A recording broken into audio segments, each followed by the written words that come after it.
Hello दोस्तों, स्वागत है हमारे YouTube channel dark web star पर। और अगर आपको भूत प्रेत और डरावनी कहानी सुनना पसंद है तो हमारे चैनल को सब्सक्राइब करना ना भूले, साथ ही में नोटिफिकेशन बेल को भी दबा दे कि आने वाली हर वीडियो आपको पहले पहुंचे। तो दोस्तों, आपने प्रेम की तो बहुत सारी कहानी सुने होंगे, लेकिन आज जो मैं आपको बताने जा रहा हूँ वह बहुत अलग है। तो बिना देर करते हुए अपने हेडफोन लगाए और कहानी का मजा ले। तो दोस्तों, आजकल गर्लफ्रेंड या बॉयफ्रेंड होना आम बात हो गई है। कुछ देशों में तो बस इसे यार दोस्त के रूप में देखा जाता है और कुछ देशों में इसका मतलब यार दोस्त से कुछ अलग या बढ़कर ही होता है। खैर, आज के समय में प्रेम दर्शन के लिए लोगों के पास समय भी कमी हो गई है। सूरज, जी हाँ, यही नाम था उस लड़के का। उम्र कोई 19 से 20 साल की होगी। एकदम से दुबला पतला, पढ़ने में ठीक ठाक, शहर में रहकर अपनी पढ़ाई कर रहा था। वो जिस महाविद्यालय में पढ़ाई करता वह शहर से थोड़ा बाहर था और पूरी तरह से जंगल से घिरा हुआ था।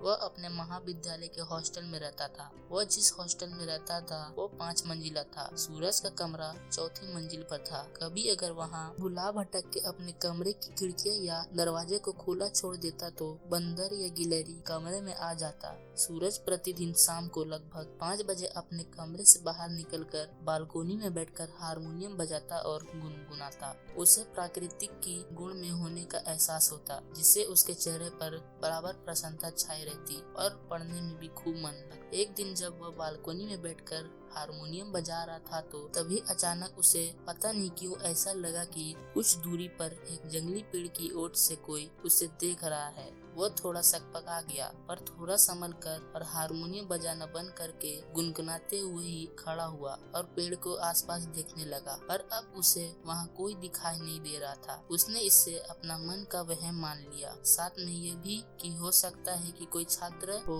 जो उधर घूमने गया हो, पर ऐसा संभव नहीं हो सकता है क्योंकि वो पेड़ थोड़ा दूर था और उधर कभी भी कोई छात्र अकेले नहीं जाता था। हाँ, कभी कभी कुछ उत्साहित छात्र जाते थे, पर वो भी टोली में। खैर, वो फिर से आकर बैठ गया और हारमोनियम बजाने लगा, पर अब उसका मन हारमोनियम बजाने और गुनगुनाने में ना लगकर बार बार उसी पेड़ की ओर चला जाता। दूसरे दिन जब वो बालकोनी में हारमोनियम लेकर बैठा ही जा रहा था, तभी अचानक उसका ध्यान उस जंगली पेड़ की तरफ चला गया, पर वहाँ उसे कोई नहीं दिखा। फिर वह बालकोनी में बैठकर हारमोनियम बजाने लगा, पर पता नहीं क्यों हारमोनियम बजाते बजाते आज भी अचानक उसका ध्यान उधर जाने लगता। उसे अपने मन की आंखों पर काबू नहीं होता। एक लंबी तान छेड़ना चाहा, लेकिन फिर से उसका ध्यान उस पेड़ की ओर चला गया। हाँ, वहाँ अब कोई तो दिखाई दिया जो थोड़ा सा पेड़ की आड़ में होकर इसके तरफ ही शायद देख रहा था। सूरज अपनी जगह पर खड़ा हो गया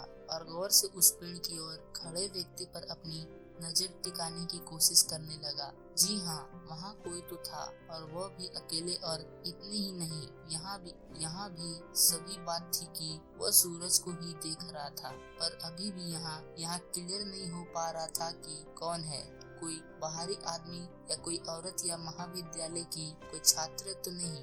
रात को सूरज की नींद गायब थी। वह लेटे लेटे बार बार यही सोचने की कोशिश कर रहा था कि आखिर वहाँ कौन है जो पेड़ की ओर से उस पर नजर लगा रहा था। कहीं कोई गलत इरादे से तो उसे नहीं देख रहा था। बहुत सारे सवाल भी उसके मन में थे। खैर, कैसे भी करके सुबह में उसे हल्की सी नींद आई, पर लगभग 7 बजे उसके बगल वाले कमरे में रहने वाले बच्चे ने चीख लगाकर उसे जगा दिया। उसे कुछ काम था। सूरज जाकर अपने दरवाजे की किवाड़ी खोला और उस बच्चे की दरवाजा कुछ मांगने पर उसे दे दिया। फिर वह जमाई लेते हुए बालकोनी में आ गया। और ये क्या, इतनी सुबह फिर उस पेड़ के पीछे उसे कोई दिखाई दिया, पर आज वो व्यक्ति ऐसा लग रहा था कि हाथ के इशारे से उसे बुला रहा हो। दूरी थोड़ी अधिक थी और छोटे छोटे झुरमुट और पेड़ भी तो थे, इसलिए कौन है ये स्पष्ट नहीं हो रहा था। खैर, अब सूरज पूरी तरह से तंग होकर उस पेड़ के पास ही देखने लगा। धीरे धीरे सूरज के मन में बेचैनी बढ़नी शुरू हो गई और अब उसे ऐसा लग रहा था कि उस पेड़ के आसपास कोई किशोरी खड़ी है जो हाथ के इशारे से उसे बुला रही है।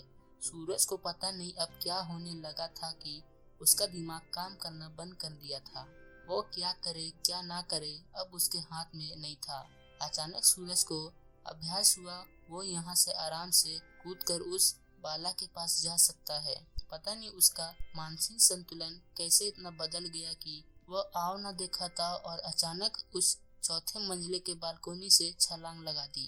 छलांग लगाते ही उसे ऐसा लगा कि पेड़ के पास खड़ी लड़की अचानक उड़कर उसके पास आ गई और उसे थाम कर उसके पेड़ के पास लेकर चली गई।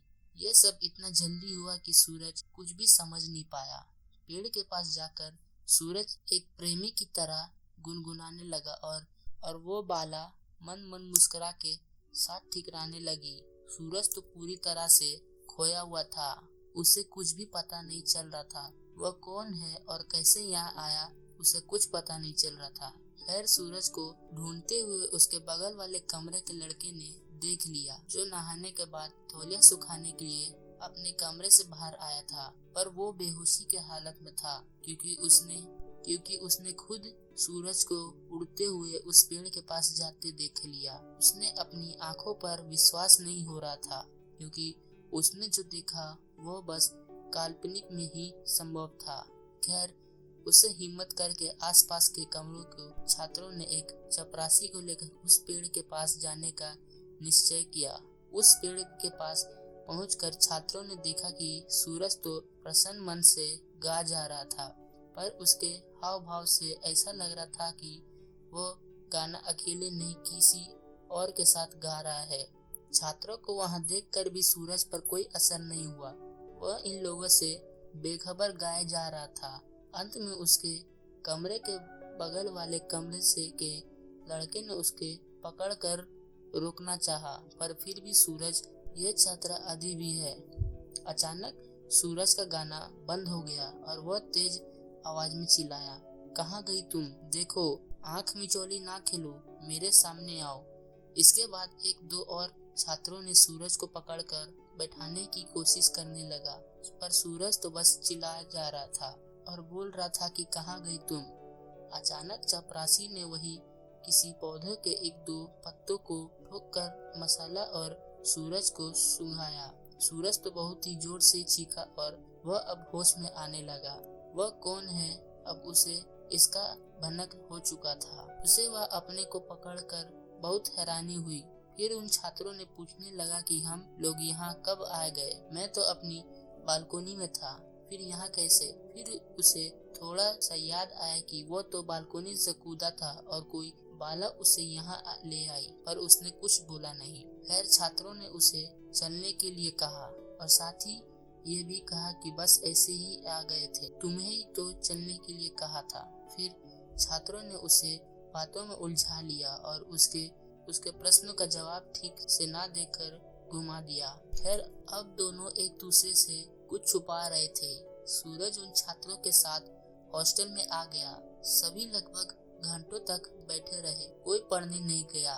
चपरासी भी सूरज के कमरे में ही बैठा रहा। वह कुछ कहना चाह रहा था पर कह नहीं पा रहा था। अंत में उसने अपने आप को रोक नहीं पाया और वहां बैठे सभी छात्रों से कहा कि उस पेड़ के पास कोई आत्मा है। इसका उसे भी एहसास है, पर वो आत्मा कभी उसके सामने तो नहीं आई, न कभी उसके कुछ बुरा ही है, पर वहाँ कोई आत्मा जरूर है। इसका उसे कई बार अभ्यास हो चुका है। तो दोस्तों, ये थी आज की कहानी। उम्मीद करते आपको पसंद आई होगी, और आप अगर ऐसी कहानी रोज सुनना चाहते हैं तो हमारे चैनल को सब्सक्राइब करें और साथ ही में नोटिफिकेशन बेल को भी दबा दें कि आने वाली हर वीडियो आपको पहले पहुंचे। तब तक के लिए गुड बाय।